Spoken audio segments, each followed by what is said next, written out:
ஒன்று சேர்ந்து அந்த வீடு நல்லபடியா கட்டி முடியலதான் பிளான் போட்டோம். இப்படி என்ன தனியா விட்டுட்டு போயிட்டாங்களே, நான் என்ன பண்ண போறேன்னு தெரியலையே. அப்பா நாங்க வந்துட்டோம். நாங்க நியூ இயர்ல ரொம்ப ஜாலியா கொண்டாடினோம்ப்பா. நீங்க என்ன பண்ணீங்க? ஐயோ, இந்த கென்னி என்ன சொல்ல போறான்னு தெரியலையே. இந்த ட்ரெஸ்ஸோட வர வந்திருக்கோம், என்ன நடக்க போகுதோ. கோவமா இருக்காங்களா? நாங்க வந்துட்டோம். ஆமா, ஏன் உங்க ட்ரெஸ்ல இப்படி இருக்கு? போகும்போது நல்லா தானே போனீங்க, ஏன் இப்படி நிக்கிறீங்க? சொல்லுங்க, வாயை திறந்து சொல்லுங்க. ஸ்விம்மிங் பூல்ல இந்த ட்ரெஸ் போட்டாதான் குளிக்க விடுவேன்னு சொன்னாங்கப்பா, அதான் போனோம். அப்படியே வர வேண்டியதாயிடுச்சு. என்ன பார்ப்பீங்க இதெல்லாம்?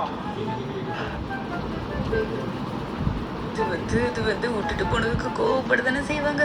அது ஒண்ணும் இல்லைங்க, இப்ப போய் ட்ரெஸ் சேஞ்ச் பண்ணிடுறோம். நியூ இயர் பார்ட்டிலே அப்படியே வந்துட்டோம். நான் இப்ப எதுவுமே கேட்க விரும்பல. நான் உங்களை போட்டு அவ்வளவு குடும்பப்படுத்தினேன். எப்படி நீ எங்கிட்ட சொல்லாமலாம் போடலாம்? நீங்க போங்க, நான் வீட்டை விட்டு வெளியே போறேன். நான் அப்புறம் என்னப்பா பண்றது? எல்லா வேலையும் எங்களே செய்ய சொல்றேன். எங்களுக்கு கையை காலெல்லாம் வலிக்குது. எப்படிடா தப்பிச்சு போல நினைச்சிட்டு இருக்கப்பதான் இந்த கீர்த்தி வந்தா, சென்னை போறோம் நீங்களும் வரீங்களான்னு கேட்டா, சரின்னு அப்படியே நாங்களும் போயிட்டு வந்துட்டோம்ப்பா. என்ன சொன்னாலும் நீங்க பண்ணது பெரிய தப்பு தான். இதனால ஏத்துக்கவே முடியல. நான் எங்களுக்கு இருக்கவே பிடிக்கல. நான் வீட்டை விட ஃபர்ஸ்ட் கிளம்புறேன். என்ன இருப்பா, நான் உங்களுக்கு ஒண்ணு வாங்கிட்டு வந்திருக்கேன் பாரு. இதான்ப்பா நேத்து நைட்டு நாங்க நியூ இயருக்கு கொண்டாடின கேக்கு. உனக்காக தான் எடுத்துட்டு வந்தோம். சாப்பிட்டு சாப்பிட்டு மிச்சம் போற கேக்க கொண்டு வந்து எனக்கு கொடுக்குறீங்களா? என் கூட கேட்க வேண்டி நீ ஒரு கொண்டு வந்து கொஞ்சம் கூட எண்ணமே இல்லையா? நீங்க ஆசைப்பட்ட வீடை கட்டணும்னு சொல்லிட்டு நாங்க ரொம்ப கஷ்டப்படுறேன். இப்படி நம்பிக்கை துரோகம் பண்ணிக்கல. என்னால கொஞ்சம் கூட ஏத்துக்க முடியல இதை. பார்வி, நீ கூட உங்க கூட சேர்ந்துட்டு எனக்கு நம்பிக்கை துரோகம் பண்ணிட்டல. உங்க யாரையுமே நான் மன்னிக்க மாட்டேன். நீங்க எப்ப வீட்டுக்கு வருவீங்க உங்கள்கிட்ட சொல்லிட்டு வீட்டை விட்டு வெளியே போகணும்னு சொல்லிட்டு நான் ரொம்ப நேரமா வெயிட் பண்ணிட்டு இருந்தேன். இதுக்கப்புறம் எங்க இருந்தாலும் இங்க இருக்கவே முடியாது.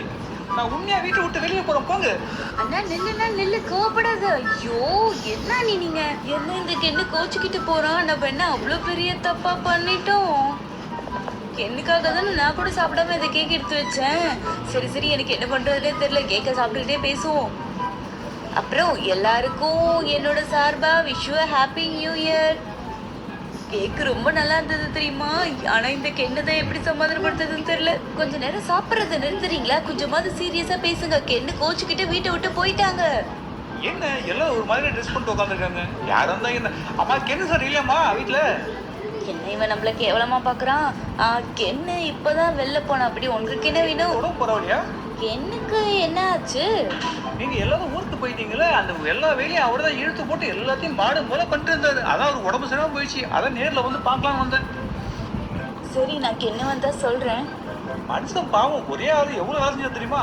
ஐயோ, கென்னு பாவம் எல்லா வேலையும் தனியா செஞ்சிருக்காங்க. எல்லாம் கீர்த்திய சொல்லணும். கீர்த்தி கூட்டான்னு போயிட்டோம் பாரு நம்மளும். என்னம்மா, நீங்களும் தானே என்ஜாய் பண்ணீங்க. இப்ப ஏன் கீர்த்தியை மட்டும் சொல்றீங்க?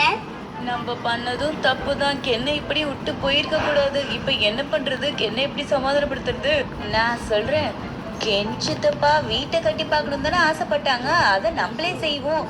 ஆனா எப்பயும் போல நம்ம அட்டை வச்சு செய்யற மாதிரியே செய்யலாம். இந்த கஷ்டமான வேலை எல்லாம் வேணாம். சுமதியும் ஹெல்ப் கூப்பிடலாம். சுமதிக்கு அதில் எக்ஸ்பீரியன்ஸ் இருக்கு. நீ சொல்றது கரெக்டு தான். சரி, நான் உடனே போய் சுமதியை வர சொல்றேன்.